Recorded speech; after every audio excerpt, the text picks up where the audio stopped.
My dear boys, இப்போ நீங்க தொட்டிருக்கிறது அடுத்து வரப்போற 2 வருஷத்துல உங்களை கம்ப்ளீட்டா மாத்த போற லைஃப் சேஞ்சிங் ஸ்விட்ச். அதுதான் இந்த ஒரு வீடியோ. இந்த பூமியில ஆனா பிறந்த ஒவ்வொரு மனுஷனும் கண்டிப்பா ஒரு பாயிண்ட் ஆஃப் டைம்ல அவனுக்குள்ளேயே கேட்கிற கேள்விதான். அண்ட் நீங்க கண்டிப்பா உங்களுக்குள்ள கேட்க வேண்டிய ஒரு கேள்வியும் தான், நான் உண்மையிலேயே யாரு? வாழ்க்கை கொடுக்கிற ஸ்ட்ரகிள்ஸையும் ஃபெயிலியர்ஸையும் பார்த்து அதை ஃபேஸ் பண்ண முடியாம உலகம் சொல்றதை கேட்டு அது பின்னால ஓடிக்கிட்டு இருக்க ஒரு பாயா?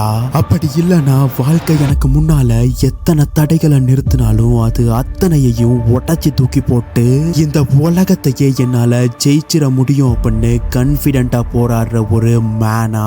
இந்த கேள்விக்கான ஆன்சர் ஒரு டார்க் ரியாலிட்டி. இதுக்கான ஆன்சரை நீங்க உங்களுடைய சொசைட்டில தேட ஆரம்பிச்சீங்கன்னா அது உங்களை இன்னும் ஃபெமினினாவும் வீக்காவும் தான் மாத்தும். நம்ம வாழ்ற இந்த ஒரு மாடர்ன் சொசைட்டி ஆண்களோட அக்ரெசிவ் நேச்சரை டாக்ஸிக்னு சொல்லுது அண்ட் மஸ்குலரான பாடி ஸ்ட்ரக்சரை ஷோ அப்னு சொல்லுது. சோ புரியுதா இந்த மாடர்ன் வேர்ல்டு ஆண்களான நம்மள எந்த அளவுக்கு மிஸ்கைட் பண்ணிருக்குன்னு?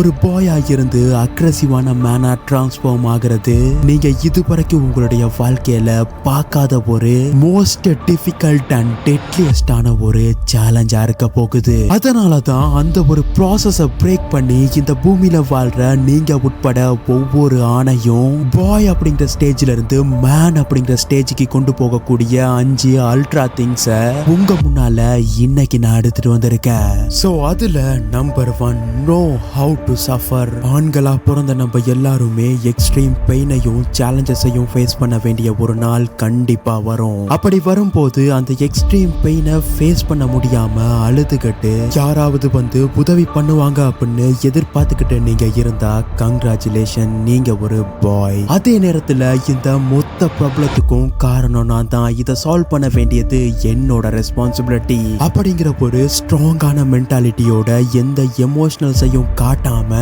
வந்த ப்ராப்ளம காமன் கம்போஸ்டா ஒருத்தர்னால சால்வ் பண்ண முடியுதுன்னா அவரை தான் இந்த உலகம் ரியல் மேன் அப்படின்னு சொல்லும். சோ நீங்களும் மத்தவங்க ரெஸ்பெக்ட் பண்ணக்கூடிய ஒரு ரியல் மேனா இருக்கணும்னா எமோஷனலா அடுத்தவங்களுக்கு தெரிகிறது போல சஃபர் ஆகாம எப்படி சைலன்ஸ்ல சஃபர் பண்ணணும் அப்படிங்கிற ஒரு விஷயத்த கத்துக்கோங்க.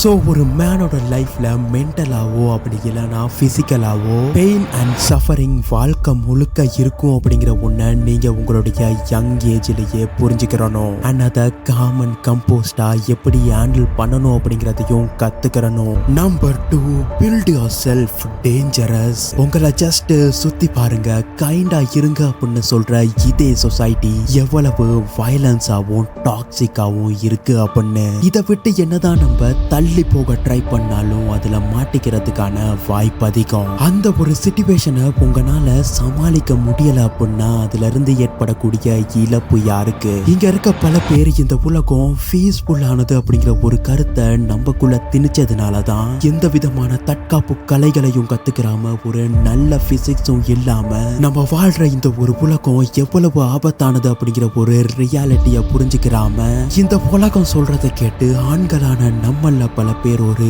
பாயா தான் வாழ்ந்துகிட்டு இருக்கோம். ஆனா ஒரு ரியல் மேனா டிஃபிகல்ட்டான ஒரு சிச்சுவேஷன்ல நம்மளையும் நம்ம நேசிக்கிறவங்களையும் காப்பாற்ற வேண்டியது நம்மளோட கடமை. ஒரு ஸ்ட்ராங்கான மேன்னால தான் டிஃபிகல்ட்டான ஒரு சிச்சுவேஷன்ல அவனையும் அவனை சுத்தி இருக்கவங்களையும் காப்பாற்ற முடியும். சோ இந்த ஒரு விஷயத்த மோட்டிவேஷனா எடுத்துக்கிட்டு எவ்ரிடே எக்ஸசைஸ் பண்ணுங்க, உங்களுடைய மசில்ஸை பில்ட் பண்ணுங்க. அது கூட சேர்த்து ஒரு ரியல் மேன் போல உங்களுடைய பிரச்சனைகளுக்கான ரெஸ்பான்சிபிலிட்டியை எடுத்து ஒரு தற்காப்பு கலையை கத்துக்கோங்க. இது வரைக்கும் சுத்தி இருக்க மக்கள் கிட்ட கைண்டாவும் பொலைட்டாவும் இருந்த நீங்க தேவைப்பட்டா டேஞ்சரஸாவும் அக்ரெசிவாவும் மாறி காட்டுங்க.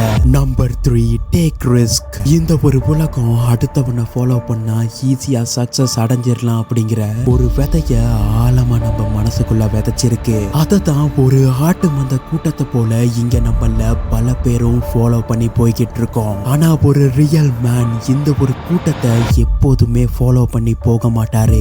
ஏன்னா அவருக்கு தெரியும் லைஃப்ல ரிஸ்க் எடுக்கும் போது தான் நம்மளுடைய பொட்டன்ஷியல் என்ன, நம்மளுடைய பவுண்டரிஸ் எது, நம்ம யாரு, நம்மளுடைய ரியல் எபிலிட்டி என்ன அப்படின்னு நமக்கே தெரியும்னு.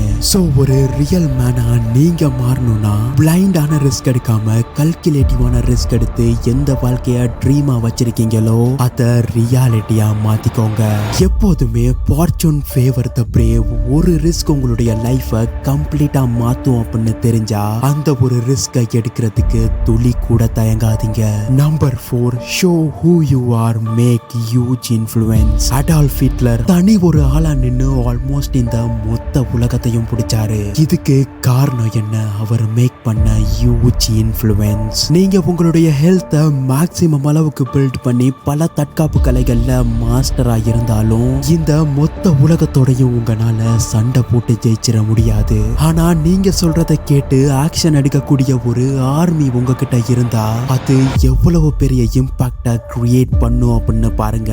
இப்போ உங்களுக்குள்ளேயே ஒரு கேள்வி எழலாம், இத என்னால எப்படி பண்ண முடியும் அப்படின்னு. ஜஸ்ட் திங்க் பண்ணி பாருங்க, எத்தனை சோஷியல் மீடியா கண்டென்ட் கிரியேட்டர்ஸ்க்கு நீங்க ஃபேனா இருக்கீங்க அப்படின்னு சொல்லி அவங்களுக்கு ஒண்ணுன்னா நீங்க வாய்ஸ் ரைஸ் பண்ண மாட்டீங்களா? சோ சோஷியல் மீடியா தான் கேம் சேஞ்சர். சோ முடிஞ்ச அளவுக்கு உங்களுடைய கம்யூனிகேஷன் ஸ்கில்ஸை வளர்த்துக்கோங்க. எத்தனை நாளைக்கு ஒரு கன்சியூமரா இருக்க போறீங்க? ஒரு ரியல் கிரியேட்டரா மாறுங்க.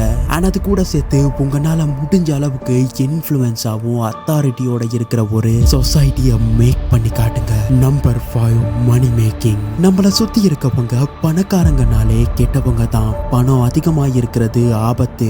இந்த ஒரு விஷயத்த சொல்லி சொல்லியே நம்மள மணி விஷயத்துல வீக்கா மாத்திருக்காங்க. இதனோட ரியாலிட்டியை நீங்க புரிஞ்சுக்கணும். அண்ட் ஒரு ரியல் மேனுக்கு தெரியும் பணம் எந்த அளவுக்கு இம்பார்ட்டன்ட்னு. காரணம், நீங்க என்னதான் நல்ல ஹெல்த்தோடையும் புத்திசாலியான ஒரு பர்சனா இருந்தாலுமே கூட உங்ககிட்ட பணம் அப்படிங்கிற ஒண்ணு இல்லைன்னா இந்த உலகம் உங்களுக்கு எந்த ரெஸ்பெக்டையும் கொடுக்காது. உங்களாலையும் உங்களை சுத்தி இருக்கவங்களுக்காக ஒரு நல்ல வேல்யூவை ப்ரொவைட் பண்ண முடியாது. அண்ட் ரொம்ப முக்கியமா உங்களால வாழ்க்கை முழுக்க ஒரு ரியல் மேனா மாறுறதுக்கு வாய்ப்பே இல்லை. அதனால தான் முடிஞ்ச அளவுக்கு ஃபினான்ஸ் சம்பந்தப்பட்ட விஷயங்களை தேடி தேடி கத்துக்கிட்டு உங்களுடைய நாலேஜை இம்ப்ரூவ் பண்ணிக்கோங்க. சரியான ஒரு வாய்ப்பு கண்டிப்பா வாழ்க்கை உங்களுக்கு கொடுக்கும். இல்லைன்னா உருவாக்கி உங்களுடைய வேல்யூபிளான நாலேஜை அதுல இம்ப்ளிமெண்ட் பண்ணி எந்த அளவுக்கு தேவையோ அந்த அளவுக்கு வெல்த்தையும் அசெட்ஸையும் பில்ட் பண்ணி நேர் வழியில ஒரு ரியல் மேனா உங்களால பண்ண முடிஞ்ச ஹெல்ப்பை உங்களை சுத்தி இருக்கவங்களுக்கும் பண்ணுங்க. அப்போதான் ரெஸ்பெக்டோட சேர்த்து நீங்க செய்யணும் அப்படின்னு ஆசைப்பட்ட விஷயங்களை ஃப்ரீடமோட செய்யலாம். நான் ஏற்கனவே சொன்னது போல பாயா இருந்து ஒரு மேனா மாறுறது அப்படிங்கிறது ரொம்ப ரொம்ப கஷ்டமான ஒரு ப்ராசஸ் தான். பட் இப்போ நீங்க எனக்கு ஒரு வாய்ப்பு கொடுத்தீங்கன்னா நான் ப்ராமிஸ் பண்றேன், அடுத்து வரப்போற 2 வருஷத்துல உங்களை ஹை வேல்யூ ப்ரொவைட் பண்ணக்கூடிய ஒரு ரியல் மேனா மாத்தி காட்டுறேன். இந்த ஒரு மாடர்ன் சொசைட்டி ஆண்களான நம்மள ரொம்ப வீக்கா மாத்திருச்சு. அண்ட் மறுபடியும் நம்மளோட முன்னோர்கள் போல ஸ்ட்ராங் அண்ட் அக்ரெசிவா ஒரு ரியல் மேனா கம்பேக் கொடுக்கறதுக்கு ஆர் யூ ரெடி?